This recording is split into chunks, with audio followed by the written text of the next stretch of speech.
So amidst all of this Sweet Baby Inc. nonsense that we've had to deal with for the longest time, it looks like things are about to get even crazier because now The Verge is coming out with an article that is basically a hit piece against gamers everywhere, especially gamers who are a part of the Sweet Baby Inc. Detected Discord and Steam Curator page, which, by the way, if you look at it right now, it's sitting at a comfortable almost 300,000 followers. There are a lot of gamers in the Discord and following this page. The Verge is not happy about that. And so the writer Ash Parrish, who is formerly a writer for Kotaku, but is now working for The Verge and has been arguing on Twitter with a bunch of people, including Endymion, who is a YouTuber that has also been covering woke stuff in movies and in games. This person has basically compiled a whole bunch of information and put it into an article that we're going to read. And of course, Alyssa Mercanti, who is the person that said you can't be racist against white people, who is also a writer for Kotaku, is retweeting this post by Ash Parrish. So Ash is saying, "New from me, they say Gamergate is back, but all signs say this is a weaker, more pathetic movement that once again hides its bigoted animus in a cause that's already lost." And not only like an hour or two after the article came out, she said the reactionary grift machine has already begun.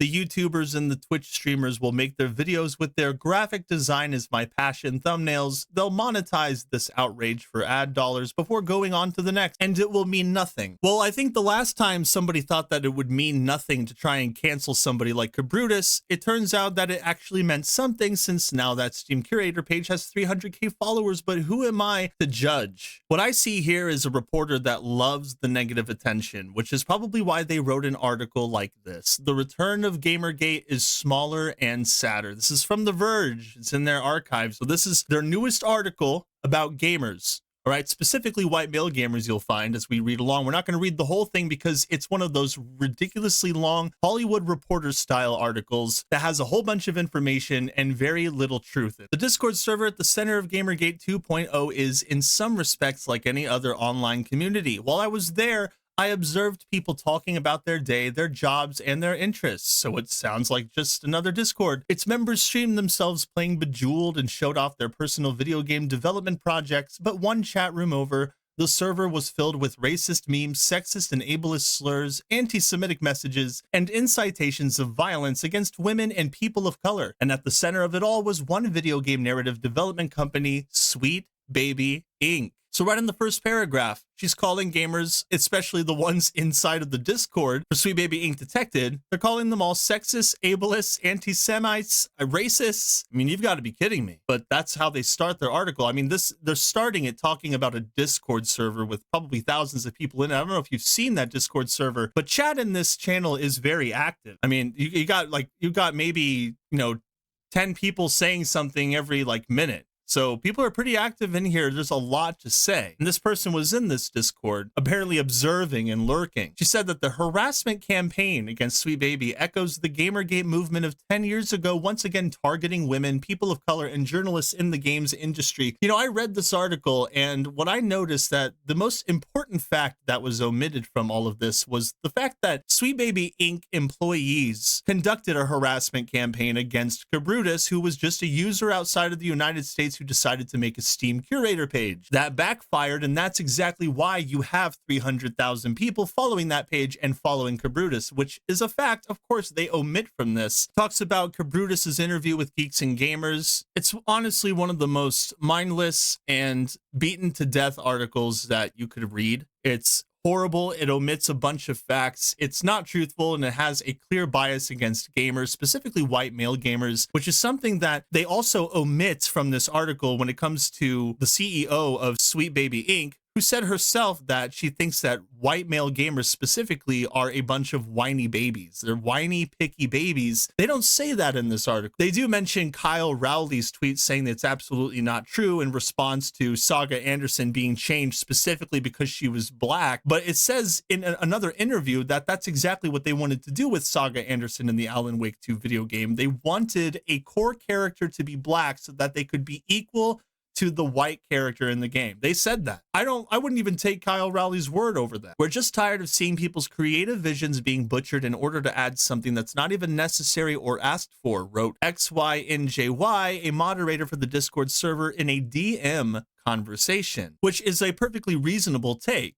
They're just tired of seeing poorly written characters, poorly written video games, helped by companies that have no interest in actually making a fun video game, but instead pushing a political narrative. And which is also something that game studios have a really big problem with wanting to parrot, which is why they hire these ridiculous companies to push these ridiculous ideas. They are both at fault in this situation. But of course, the writer says it is deeply ironic that one of the group's stated purposes is to rally against forced diversity in games, when developers are often forced to make their games more homogenous. Quote, I have never in my entire career seen anyone pressure a developer to make a character more queer or less white, wrote Christina Pollock, a veteran game developer. Quote, I have, however, seen many instances of developers being forced to change their characters to be straight and or white, because that's something you force. That's the thing that's being forced. They're forcing them to make their characters straight and white. That's horrible. She says the lack of understanding about game development, whether intentional or not, belies the group's true function, a convenient excuse for anti-woke reactionary gamers to indulge in racist and misogynistic behavior that's typically shunned in online communities. Quote, when I act racist, homophobic, or whatever, I feel free, one poster wrote in the Discord.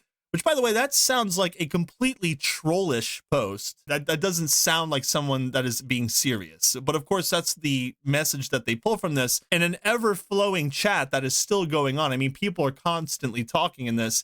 And by the way, the writer for The Verge said that this was an offshoot of the rest of the channel. In general chat, she said that it's just a normal Discord channel, but then there's some racist memes in another one. She also strangely omits where these people are being harassed from on social media. There's claims that there are death threats being poised against these game developers, but there's no real confirmation from her whether they come from Sweet Baby Inc. Detected, but this is a Discord or curator page that she's talking about continuously. The arguments and discussions observed in the Discord and on Steam all hearken to the reactionary right-wing movement that has dominated the political landscape since Barack Obama's presidency. Oh, brother. Then, as now, many young white men have grown increasingly alienated from a world they feel has left them behind. Yes, that's the problem.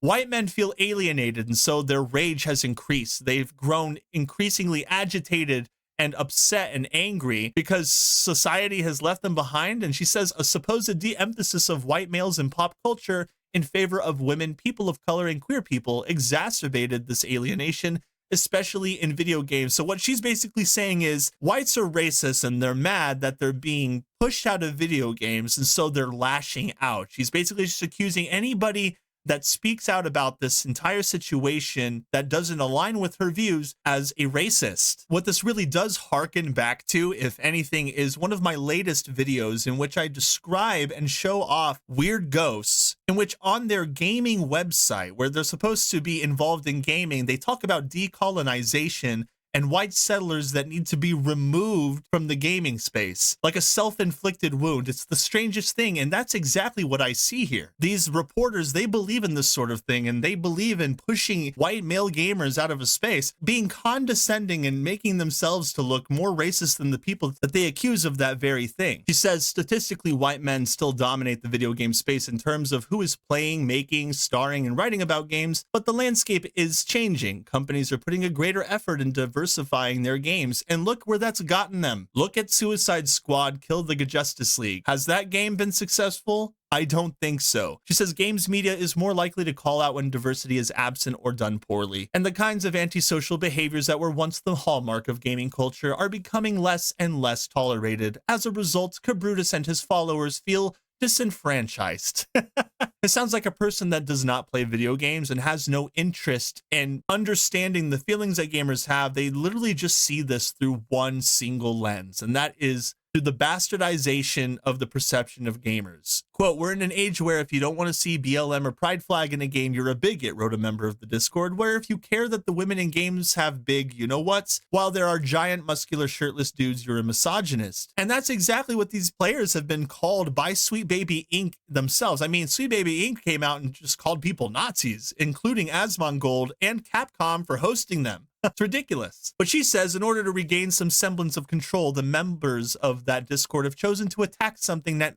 neatly represents their every grievance. A small company that specializes in improving a game's narrative, staffed in part by women, queer people, and people of color. Quote, we'll have to make sure Sweet Baby is actually dead before picking a next target to go after, wrote a user on the Steam's forum. So she's picking and choosing all of these really horrible messages that really aren't that horrible, honestly. And this is after apparently lurking and sneaking around the Discord and Steam community page. And she's also making the claim that these people are just on the attack. She has no way to connect these dots. So this is ridiculous. I don't know why it is that Alyssa Mercanti is saying on Twitter that Ash Parrish is some kind of stellar reporter, a force to be reckoned with, a legend. I mean, she's not. Look at all of these mistakes in this article. This entire article has a foundation based on lies. She completely omits the thing that started this entire thing to begin with, and then she builds her entire story around the absence of that fact. And that's worse than just simply getting facts wrong. In one of my last videos, I had someone correct me saying, hey, by the way, don't forget mentioning that Elon Musk is a gamer. And I know that Elon Musk is a gamer, of course. I mean, that dude had like hundreds of thousands of people, or maybe even more, watching him play Diablo 4 when he first released that video function for Twitter. But it just goes to show that simply omitting that fact that he's a gamer can cause a stir. So when you go out of your way to make mistakes like this and omit facts that would probably change the entire perception of the story, this is how you can tell that there is malicious intent behind this. Because Ash Parrish has already been in a conversation with Endymion in which they were both discussing back and forth,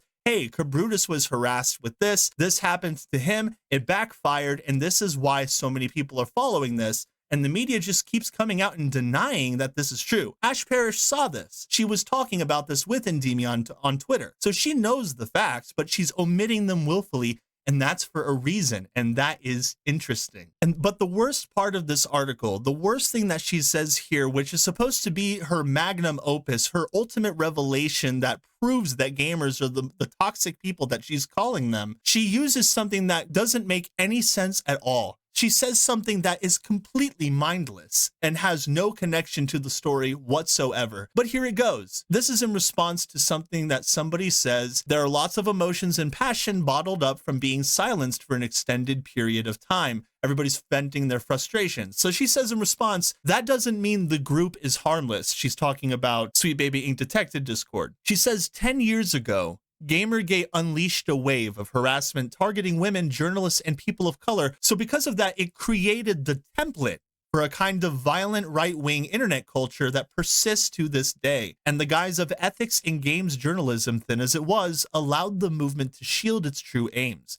Since SBID refers to itself as the second coming of Gamergate, it's important to apply the lessons not learned from the previous Gamergate and call this bigoted movement for what it is, loudly and vociferously. So she has a clear bias. She is saying that because of something a group of people, completely unrelated to this group of people, did 10 years ago, okay, a decade ago, completely unrelated situation, because that happened, this situation, she says, has the potential to be just as bad as that situation. And because of that, this is why she is labeling everybody as a racist, as a misogynist, and all of these terrible things because of something completely unrelated. How does that make any sense at all? She says diversity in video games isn't going anywhere, and the practice of hiring consultants to punch up narratives certainly isn't going to change. Improving diversity continues to be an animating force in the industry.